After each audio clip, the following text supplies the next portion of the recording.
Mga kapuso, daan-daan paglipad ng mga eroplano, mga flights, ang maapektuhan. Pagbabawalan kasi ang paglipad ng mga eroplano sa Ninoy Aquino International Airport sa araw ng pagdating ni Pope Francis. Bahagi pa rin niya na ipatutupad na seguridad para sa Santo Papa.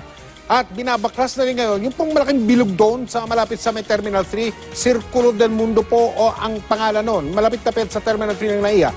At yan ay para masiguro na hindi yun mapagtataguan ng sino bang may masamang balak. Mula sa lungsod ng Pasay, nakatutok live si Marisol Abduraman. Marisol? Mike, hanggang sa mga oras na ito, tuloy-tuloy pa rin ang pag-iba o pagbangklas doon sa binanggit mo nga na Circulo del Mundo.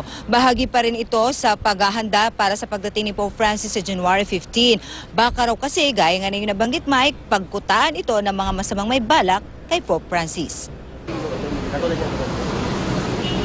Wala nang humpay ang pag-iba sa Circulo del Mundo na nakatayo sa harap mismo ng NAIA Terminal 3. Bagamat bahagi ito ng proyekto ng DPWH sa gagawing Skyway sa NAIA, pinaagahan daw talaga ang pagbabaklas nito.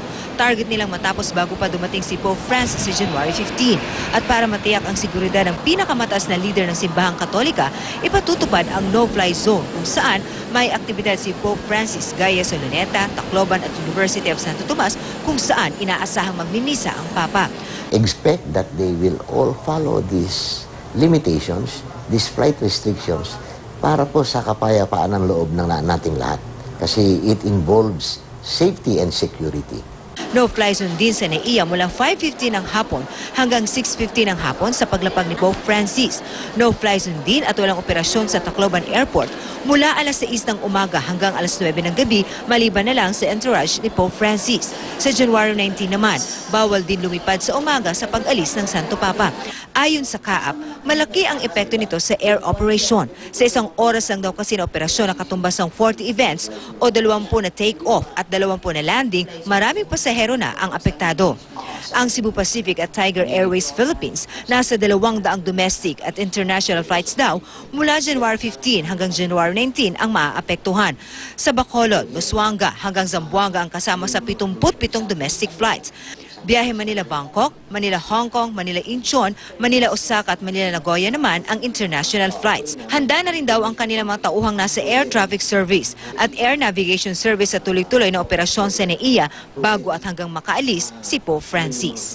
Magbaon na sila. Yung shift nila, dito na lahat matulog sa airport, sa complex, para hindi nila problemang pumasok. Lahat ng shift na yan, ang plano namin dito na sila sa airport para hindi na problema ang pagpunta nila dito so that we can provide continuous service. Puspusan na rin ang paghahanda ng Manila International Airport Authority para matiyak na magiging maayos ang sitwasyon sa mga paliparan.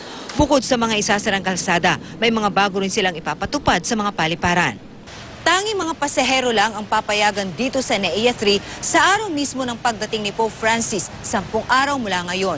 Drop and go rin lang daw dapat. Papayagan naman ang mga susundo hanggang sa labas ng paliparan. We will not allow non-passengers to get into the terminal. So ang recommendation namin is drop and go sa mga maghahatid. Mike, hanggang sa mga oras na ito, wala pa rin na ibibigay sa atin na figure ang MIAA kung ilan talaga ang estimate nila na bilang ng mga pasahero. Hindi pa rin daw kasi nagsasabit sa kanila ang lahat ng mga airlines na apektado nga nitong flight adjustment. Samantala, Mike, 1 kilometer radius at 18,000 feet po ang sinasabing no-fly zone sa lahat ng engagement ng Santo Papa. At nagbabala dito ang CAAP na kung sino man ang lalabag dito ay talagang mag-isip-isip na dahil hindi ho basta-basta magiging parusa dito dahil maaaring kansilahin ang kanilang air operator certificate. Mike? Kaya Marisol, ilang beses na natin inuulit-ulit to sa 24 oras at sa iba pang mga balitaan sa GMA o ulit-ulitin pa rin natin to. Yung mga nakatakdang lumipad ng Enero 15, Enero 16, yung mga petsang pagdating ng Papa, 15. hanggang Enero 19, yun yung araw na babalik na siya sa Vatican. Abay, pag-isip-isipan nyo na yan at kung maaaring mag-rebook na lang kayo ng ibang petsa, dun sa mga petsang yan, gawin nyo na po para hindi na kayo maabala. Maraming salamat. Marisol Abduraman.